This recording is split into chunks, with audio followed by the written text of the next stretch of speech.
Splendeur et misère de la RSE, c'est bien sûr un clin d'œil à Balzac, qui a écrit « Splendeur et misère des courtisanes » en 1840. Ce roman est celui qui regroupe le plus grand nombre de personnages de la comédie humaine. La RSE est aussi un véritable roman, avec de nombreux personnages. Elle apparaît dans les années 50 aux États-Unis, débarque en Europe avec le nouveau siècle et s'impose aujourd'hui comme une dimension essentielle de la gestion des organisations. Je décris ce voyage en expliquant pourquoi le concept de RSE, qui apparaît dans un ouvrage commandité par les églises protestantes américaines, écrit par un économiste keynésien, va connaître un tel succès et devenir aujourd'hui une préoccupation essentielle de tous les dirigeants d'entreprise. Puis, je m'attache à décrire ce que la RSE a permis d'améliorer dans la gestion des entreprises, notamment la reddition de comptes et le devoir de vigilance. Voilà pour la splendeur de la RSE. Mais hélas, il y a aussi la misère.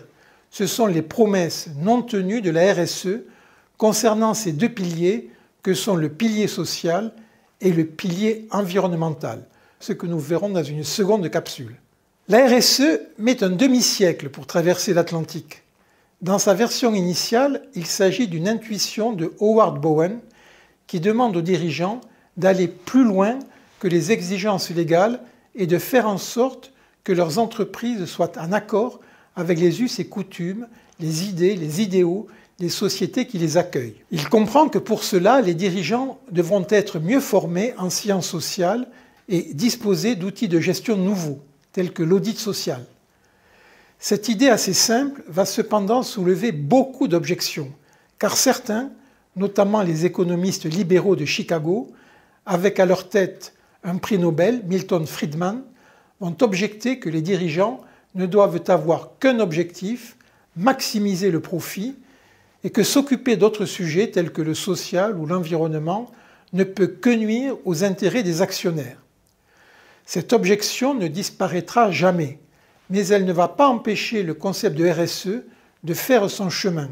Pendant une trentaine d'années, l'idée va incuber et les chercheurs vont multiplier les définitions, les arguments de toute nature pour mieux l'habiller et la rendre acceptable. Puis, dans les années 80, on passe aux travaux pratiques. Ce sont les premières opérationnalisations. On peut d'ailleurs être surpris, car les années 80, c'est aussi le triomphe des idées libérales, avec des dirigeants comme Madame Thatcher en Angleterre ou Reagan aux États-Unis. En réalité, il n'y a pas contradiction, car à l'époque, la RSE est uniquement discrétionnaire. Il n'y a pas d'obligation. Comme par ailleurs on commence à prendre conscience des coûts cachés du capitalisme, sur le plan social et sur le plan environnemental, la RSE devient un bon moyen de lutter contre ces coûts cachés sans avoir besoin de faire intervenir la puissance publique. Et c'est aussi l'époque où va apparaître le business case de la RSE, dont la recherche s'apparente à la quête du Graal.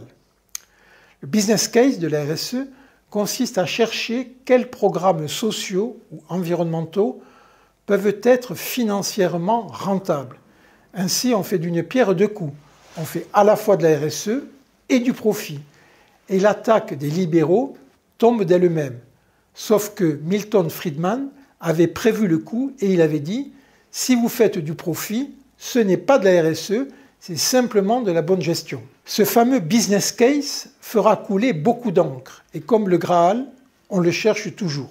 En revanche, à la même époque, va apparaître une théorie qui va donner une charpente à la RSE. C'est la théorie des parties prenantes qui est due à un philosophe qui écrit en 1984 A Stakeholder Theory of the Firm. Avec Freeman, ce qui dans la pensée de Bowen était assez flou, les us et coutumes de la société, se précise, car cet auteur introduit la notion de stakeholder, qu'il définit comme tout groupe susceptible d'avoir un impact ou d'être impacté par l'entreprise. Grâce à lui, la RSE prend de la consistance et les années 90 seront les années d'explosion du concept avec par exemple le sommet de Rio qui jette les bases du développement durable. Or, la RSE, au fond, n'est que l'application des principes du développement durable à l'entreprise. Puis, En 2001 est publié le livre vert de la Commission européenne qui propose un cadre pour la RSE en Europe. J'explique dans l'ouvrage pourquoi en France cette idée nouvelle est bien accueillie, même si l'aspect discrétionnaire hérisse les syndicats et les ONG. Mais le mérite du livre vert, c'est de lancer un débat qui ne va pas cesser de prendre de l'ampleur. Les réalisations vont se succéder et le plus souvent, la France sera la bonne élève de l'Europe.